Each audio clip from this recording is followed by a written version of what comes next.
Au prime abord, ce qui semblait être une juste cause a malheureusement très vite perdu des valeurs que ces femmes afrodescendantes, initiatrices du mouvement, défendaient pour, au final, dans cette quatrième phase du mouvement, se transformer en un objectif des populations du monde. Parce que, oui, c'est ce qu'amènera cet agenda à long terme. Réduire la reproduction.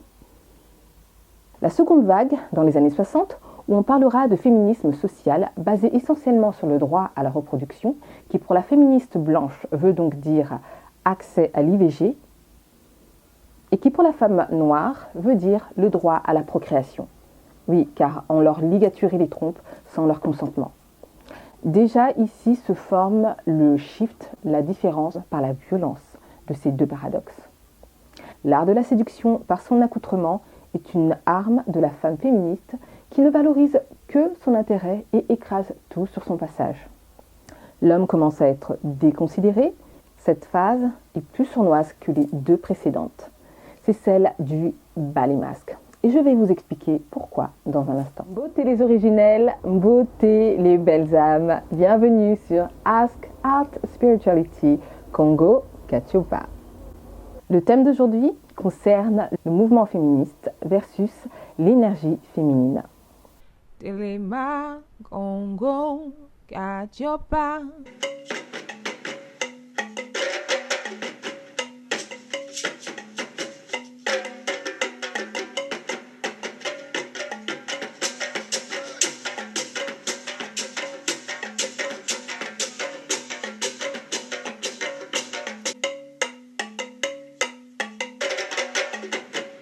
Donc pour commencer, qu'est-ce que le féminisme ? J'ai commencé la recherche sur le sujet avec des idées préconçues et au fur et à mesure que je creusais, non seulement je comprenais que mes idées étaient bien avérées, mais qu'en plus, ce qu'on nous présente sur le féminisme n'est que la partie émergée de l'iceberg. Comment ce qui à l'origine avait été créé pour une juste cause et noble, pour les droits des femmes, s'est effiloché en une conquête du genre. Ici, le mot à bien retenir, c'est conquête. Vous comprendrez où je veux en venir d'ici la fin de cette vidéo.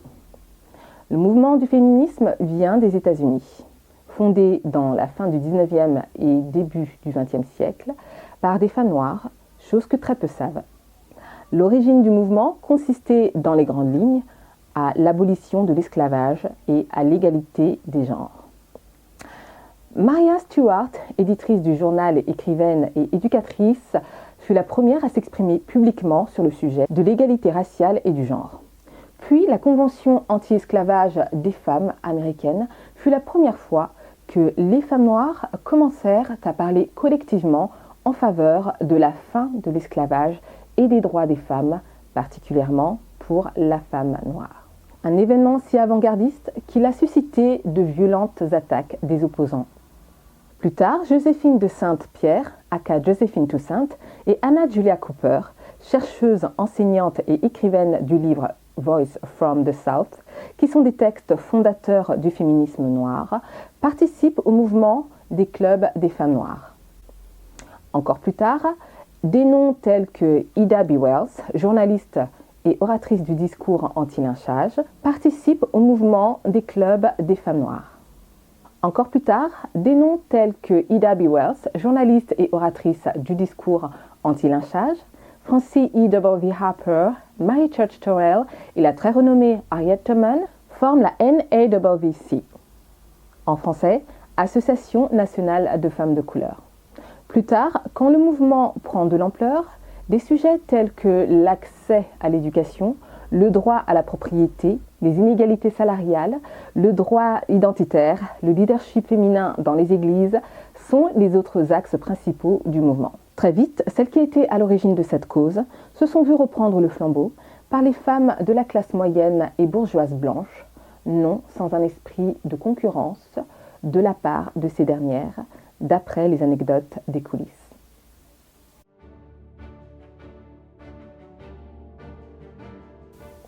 Le mouvement prend de l'ampleur et dépasse les barrières de la langue et des frontières. Son expansion dans chaque pays occidental connaîtra son initiateur à la cause. Jusqu'à ce jour, le mouvement a connu 4 phases, 4 transitions. La première, défendant les causes que je viens juste de citer, on parlera alors de féminisme libéral, basé sur la souffrance de la femme. En résumé, elles veulent être l'égale de l'homme en droit fondamental et politique. La seconde vague, dans les années 60, où on parlera de féminisme social, basé essentiellement sur le droit à la reproduction, qui pour la féministe blanche veut donc dire accès à l'IVG, et qui pour la femme noire veut dire le droit à la procréation. Oui, car on leur ligaturait les trompes sans leur consentement. Déjà ici se forme le shift, la différence par la violence de ces deux paradoxes. La seconde vague veut aussi dire que la femme est libre dans son corps et peut en faire ce qu'elle veut. À bas les corsets et autres inconforts vestimentaires, l'heure est à la liberté et au droit de vote. Puis prendra place, dans les années 90, la troisième vague, la plus rebelle, un esprit plus agressif, avec une volonté de liberté d'apparence qui rentre en conflit avec la féministe des années 60, qui rejetait soutien-gorge et talons pour plus de liberté. La femme des années 90 utilise, elle, justement ces éléments comme arme de défense. L'art de la séduction par son accoutrement est une arme de la femme féministe qui ne valorise que son intérêt et écrase tout sur son passage.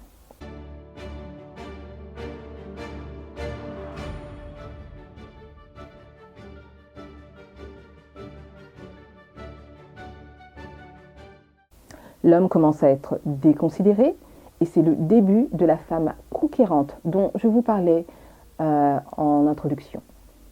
La quatrième vague, elle, c'est dans laquelle nous sommes actuellement, est plus dans la réforme. L'homme est maintenant clairement déconsidéré. Objectif, castration pour lui faire comprendre combien il est peu utile à la société. Cette quatrième vague revisite aussi les fondements du principe du mouvement féministe avec de nouvelles règles, notamment les règles d'inclusion ethnique et autres. Et c'est ce qui marque le plus grand shift dans ce mouvement. Et pour moi, cette phase est plus sournoise que les deux précédentes. C'est celle du bas les masques. Et je vais vous expliquer pourquoi dans un instant.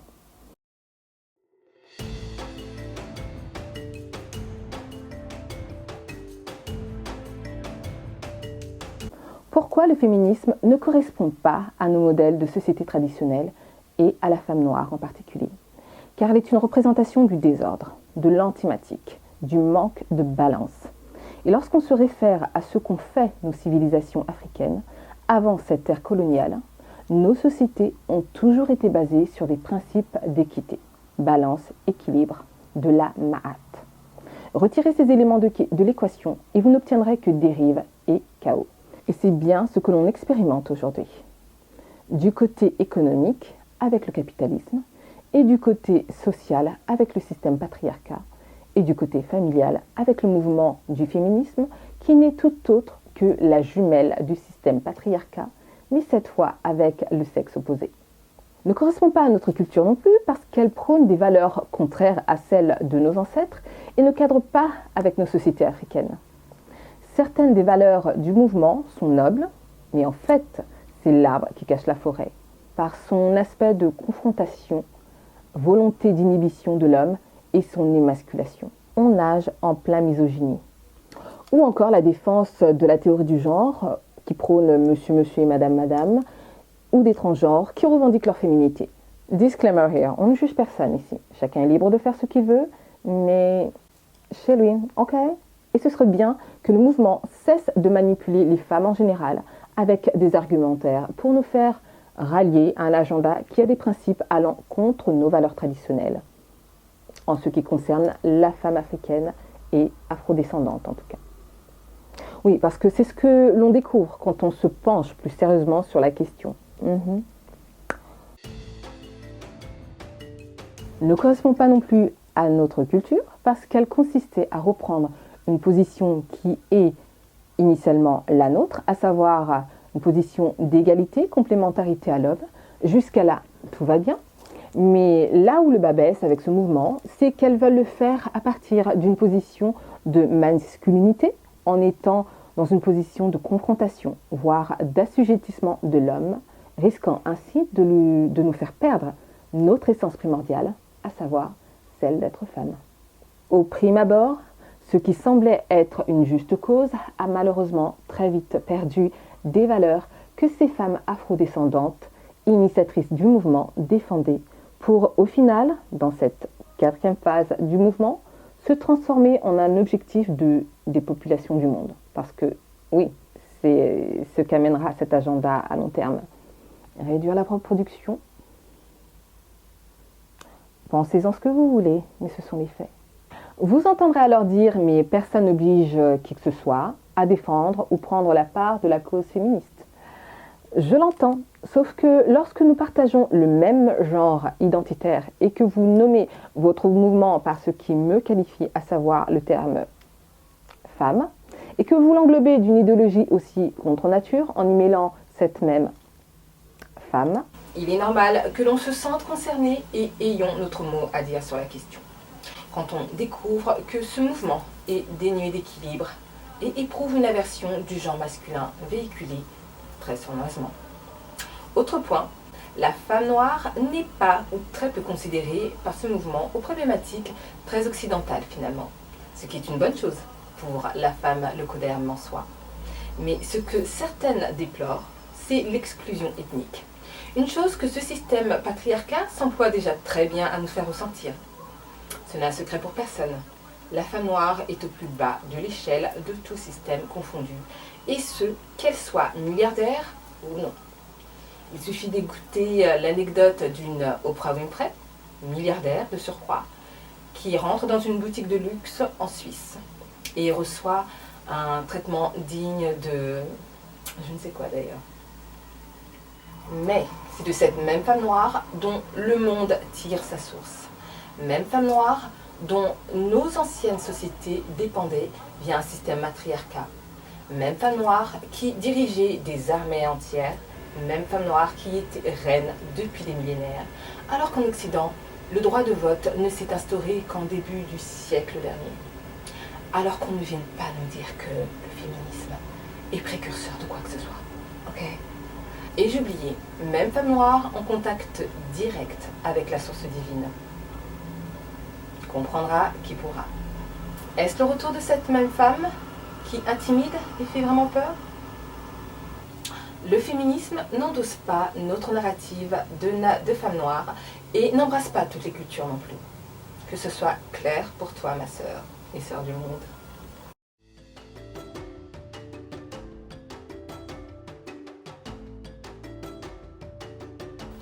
Quelle est la solution contre les dérives des inégalités dans nos cultures africaines ? Pourquoi ne pas nous conformer à ce qui est universel et a toujours bien fonctionné depuis la nuit des temps ?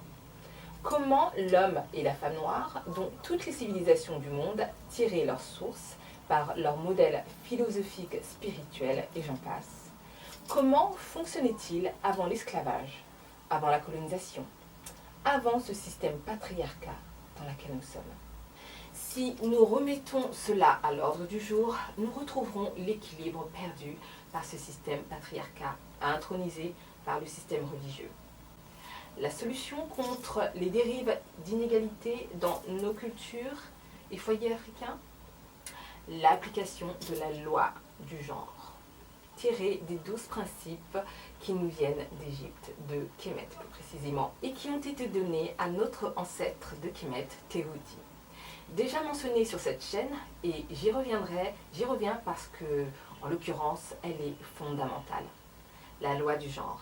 Elle consiste à ce que toute chose possède sa part d'énergie féminine et sa part d'énergie masculine. En quoi est-ce une solution ? Eh bien, si chacun s'appliquait à jouer pleinement son rôle en appliquant la vraie loi du genre, à savoir chaque homme assumant pleinement sa part d'énergie féminine et sa part d'énergie masculine, et chaque femme assumant aussi sa part d'énergie féminine et sa part d'énergie masculine, il y aurait une pleine égalité pour tous et nous n'aurions pas ce déséquilibre auquel on assiste aujourd'hui. Qu'est-ce que l'énergie féminine ? Tout d'abord, elle s'acquiert par le travail de la guérison de blessures internes, par un travail de confrontation à ses traumas d'enfance et d'adulte, On appelle ça aussi le shadow work. Pour en faire le deuil définitif et pouvoir accéder enfin à son énergie féminine et donc, a fortiori, être en alignement avec la force créatrice qui elle-même est l'énergie féminine par excellence. L'énergie féminine, c'est incarner pleinement cette énergie dans toute son essence et non pas faire seulement la féminine en portant talons et maquillage. C'est une énergie, donc une attitude, qui se veut chaleureuse, qui reçoit, qui est accueillante, nourricière, relaxe, dans l'émotion, la créativité, qui attire plutôt que pourchasse ou recherche. Elle est dans la patience, l'intuition, calme, vulnérable, compatissante, douce. Elle connaît sa valeur et est consciente qu'elle n'a nul besoin de chercher l'attention, chose qui la basculerait automatiquement dans une énergie masculine. Mais au contraire, elle est magnétique. Et c'est là que me vient à l'esprit cette expression qui dit que la femme est comme la lune. Elle fait des vagues juste en étant elle-même. Cela prend encore plus de sens lorsque l'on considère le lien qu'a la lune à la femme. Spirituellement et biologiquement parlant, quand on se réfère à la période d'ovulation d'une femme. Ce que n'est pas l'énergie féminine, c'est la domination malsaine, la manipulation. Emmener quelqu'un à faire une chose contre son gré, chose qui équivaut à de la mauvaise sorcellerie.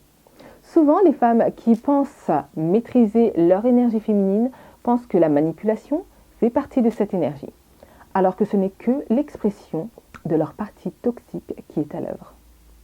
Donc la manipulation, à ne pas confondre avec la stratégie, qui elle est une nuance, qui se réfère à la tactique, planification, donc de nature saine. La femme féminine se veut dans l'observation, plutôt que dans l'action. Elle prend les informations pour être stratège, pour éventuellement les donner à l'homme pour que lui soit dans l'action quand il y a un duo. Mais à aucun moment, elle est dans la manipulation. Mais elle va avec le courant jusqu'à un certain degré. Être dans son énergie féminine, ce n'est pas être gentil. Nous vivons dans une société qui n'est pas encore à l'image du monde des bisounours. Donc en attendant, nous devons composer avec les individus aux mauvaises intentions, mauvais fonds, qui confondent gentillesse à de la faiblesse ou à être bête. Donc il faut pour contrer cela, mettre des barrières et avoir du caractère. L'énergie féminine requiert de la vulnérabilité, oui, mais pas au détriment de sa sécurité. Donc attention, quand on parle d'énergie féminine, c'est être gentil, non, mais être agréable, oui. Les énergies féminines et masculines sont à la base de la création du monde. Donc elles ne peuvent être en confrontation. Elles doivent coexister dans un être humain et au sein de la société. Chaque individu doit incarner ces deux énergies pour être en parfait équilibre. Et l'équilibre, c'est la clé du succès. Le principe du genre de la loi de l'univers, tel qu'énoncé par Teoti, nous apprend que chaque chose possède sa part féminine et sa part masculine. Privés l'un de l'autre, et c'est le chaos. Un peu à l'image de la société dans laquelle nous vivons depuis des siècles, qui va de mal en pis. En retirant sa place initiale à la femme dans nos sociétés, c'est-à-dire sa place de coéquipière, sa place de complémentarité à l'homme, en l'assujettissant à ce dernier par des armes telles que la religion et un système patriarcat, cela n'a fait que favoriser le chaos dans le monde dans lequel nous vivons, quand on voit des guerres et génocides que génère ce système. Quand on comprend enfin ce qu'est cette énergie féminine, il est important d'y incorporer une balance, comme pour tout finalement. Et ici, je me réfère au principe de polarité qui consiste à ce que chaque chose possède une dualité. Donc, dans les faits, la femme féminine doit avoir deux faces, une face sombre et une face claire, que l'on appelle dark féminine et light féminine. Il est important de savoir jongler entre les deux aspects afin de pouvoir les incarner selon les circonstances dans lesquelles nous nous trouvons, et c'est là que naît tout le pouvoir d'une femme. La light féminine sera ce que j'ai expliqué juste auparavant, alors que la dark féminine, elle, sera plus mystérieuse, aventurière, séductrice, épicurienne, aimant le goût du risque et ayant l'estime d'elle-même. Elle ne négocie pas ses standards et obtient facilement et rapidement ce qu'elle veut par son magnétisme, car elle est connectée à son énergie féminine. Elle est calme, humble, sélective dans ses fréquentations et quand elle en a, elles sont de qualité, car elle ne partage pas son énergie avec tout le monde. Sa présence est palpable sans qu'elle ait besoin d'intervenir. Elle ne cherche pas à être vue de tous, ne craint pas la solitude. Elle maîtrise l'art du détachement. Elle a des barrières strictes et sait les communiquer et est consciente de la valeur de son absence dès que ces barrières ne sont pas respectées. Elle sait prendre soin d'elle intérieurement et soigne son physique aussi bien par son hygiène de vie que son apparence. Sur ce point, elle est tout comme la light féminine. La balance de ces deux faces, dark et light féminine, et savoir quand les utiliser, c'est la clé.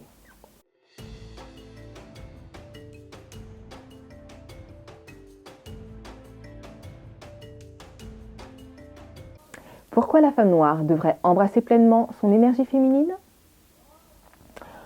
Pour son bien personnel, pour son couple, son foyer, le respect de sa culture, pour être en harmonie avec la force créatrice, afin de pouvoir ainsi recevoir d'elle la sagesse pour se bâtir et ainsi bâtir sa famille. Ce qui donne de la saveur et éducation à cette famille, c'est la femme qui la tient. Ne dit-on pas dans un certain livre que la femme sage bâtit sa maison et que la femme insensée la renverse? La force d'un pays, c'est la bonne santé des familles.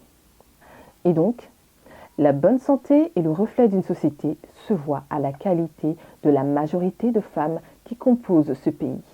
Et donc, je rajouterai en réponse à la question posée initialement pour la renaissance de l'Afrique.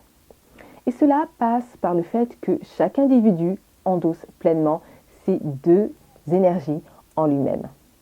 Autre chose, les femmes du mouvement féministe remettent en cause le fait qu'il y ait des attributs spécifiques qui caractérisent chacun des genres. Et leur argument est que ce ne sont pas des comportements naturels et que, en fait, nous serions enfermés dans l'idée de la performance du genre, que ce sont des attitudes que l'on nous apprend au cours d'une vie. Mais la vraie problématique ici est qu'elles sont elles-mêmes initialement dépourvues de la notion du divin et ses lois. Et en partant de là, elles ne peuvent concevoir la notion de la Ma'at et des 12 principes qui régissent le monde tel qu'énoncé par Tehuti, et non tel qu'interprété par Mesdames et le système occidental, particulièrement concernant la vraie loi du genre. Lorsque l'on parlera du genre masculin et féminin, qui tirent respectivement leur archétype des attributs du soleil et de la lune, on se réfère et se connecte ici directement à des lois cosmiques. As above, so below. Au ciel comme sur la terre. Il s'agit ici de l'application d'une autre loi, celle du principe de correspondance. Et ici, on ne se réfère pas à une liste que quelqu'un a décidé de créer un beau matin, juste comme ça, pour chacun des genres. Il s'agit ici d'une science exacte, cosmique, donc spirituelle. Et si vous retirez ces éléments de cette équation scientifique, vous êtes à côté de la plaque. Ici, le principe de correspondance nous emmène à nous référer à ces deux plus grands astres de l'univers, car leurs caractéristiques et attributs sont ancrés en nous dès la naissance. Que la nature elle-même vous enseigne, chers féministes. Donc pour conclure, oui à la défense des droits des femmes pour rétablir un équilibre en appliquant la vraie loi du genre et ses polarités, mais pas sous la bannière et à la manière du mouvement féministe qui, lorsque l'on gratte la surface, nous découvrons un tout autre scénario qui nous ramènerait au même fonctionnement que ce système patriarcat, où l'homme, cette fois, serait, lui, l'opprimé. Donc au final, aucune évolution, juste un déplacement de pions et changement de costume pour leur propre agenda. Un exemple concret, sous le système patriarcat, des guerres et génocides, et lorsqu'on y mêle une féministe telle qu'une Hillary Clinton, figure de proue du féminisme, avec à son quota un vote pour la guerre en Irak, Afghanistan, Pakistan, Yémen, Somalie, et je passe ici les dessins les plus sombres de son tableau. C'est bon? Ça vous donne une idée de ce qu'un monde féministe pourrait donner? Pour moi, s'il y a une reconnaissance et remerciement à donner, elle est pour ces femmes noires américaines qui représentent un modèle de bravoure et de valeur, car elles ont propulsé et donné le jour à cette idéologie initialement noble et sans tache, qui n'était tout autre que les valeurs de nos ancêtres primordiaux. Sans leur résilience, qui sait ce que serait la condition de la femme aujourd'hui dans le monde? Ce monde a besoin que chacun, et particulièrement ses leaders et gouvernements, incarnent parfaitement cette balance d'énergie féminine et masculine en chacun d'entre nous. À bon entendeur, Tolingana Tosangana Ingeta Yenge Yenge